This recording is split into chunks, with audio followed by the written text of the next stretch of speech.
સમાચાર સાથે હું હિના છોટાઉદેપુરથી સમાચાર કે જ્યાં જોડીમાં પ્રસૂતાને લઈ જવાનો સિલસિલો યથાવત જોવા મળી રહ્યો છે।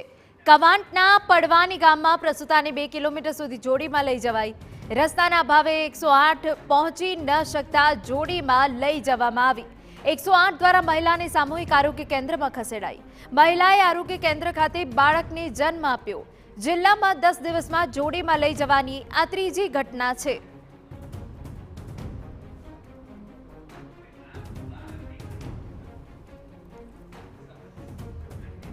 છોટાઉદેપુરમાં વિકાસના દાવાઓ પોકળ સાબિત થતા હોય તેવા દ્રશ્યો છે।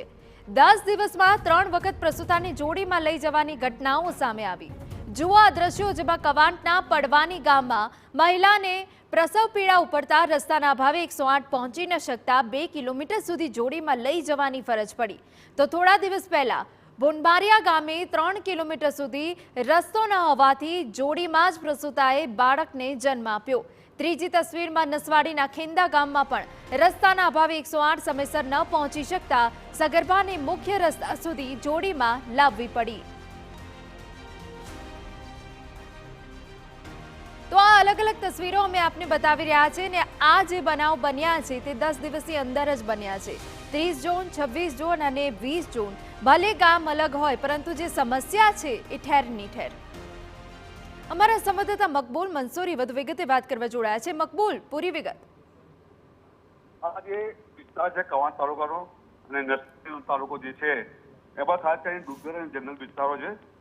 અહીં પણ અહીં આરોગ્યની સેવા મોટા પ્રમાણમાં આજે ગામના લોકો છે એ ગામના લોકો હોસ્પિટલ પહોંચાડવા માટેનો જે પાકા રસ્તા હોવો એ પાકા રસ્તા ના હોવાને કારણે આજે બનાવો જે બનતા હોય છે કે જે મહિલાઓ જે પ્રસૂતા મહિલાઓ હોય છે તેમને હોસ્પિટલ પહોંચાડવા માટેની ખાસ તકલીફો પડતી હોય છે।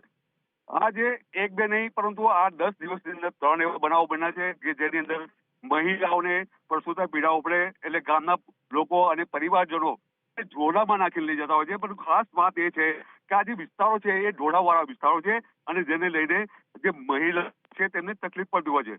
આજે આજનો જે બનાવ છે એ બનાવની અંદર પણ જે મહિલા છે પ્રસૂતા મહિલા છે તેને જોડામાં નાખી અને જે 108 જે ગાડી ઉભી 3 કિલોમીટર ઉભેલી હતી એ ગાડીમાં નાખી અને લઈ જવા બન્યા હતા। જે જોડાવાળા રસ્તા પર આજે ગામના પરિવારજનો ત્યાં આગળ પહોંચાડી હતી। આ ગામના લોકો જે અંતરિયાળ વિસ્તારમાં આવેલા જે ગામડાઓ છે તેની અંદર પાકા રસ્તા બનાવવામાં આવે પરંતુ તંત્ર છે કે આ જે ગામના લોકોને પાકા રસ્તા તેમને મળતા નથી જેને લઈને આ બનાવો બનતા રહે છે।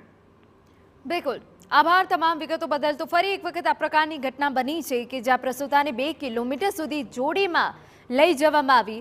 કાચા રસ્તાના અભાવે 108 આ પ્રસૂતા સુધી ન પહોંચી શકી 10 દિવસમાં જોડીમાં લઈ જવાની આ ત્રીજી ઘટના।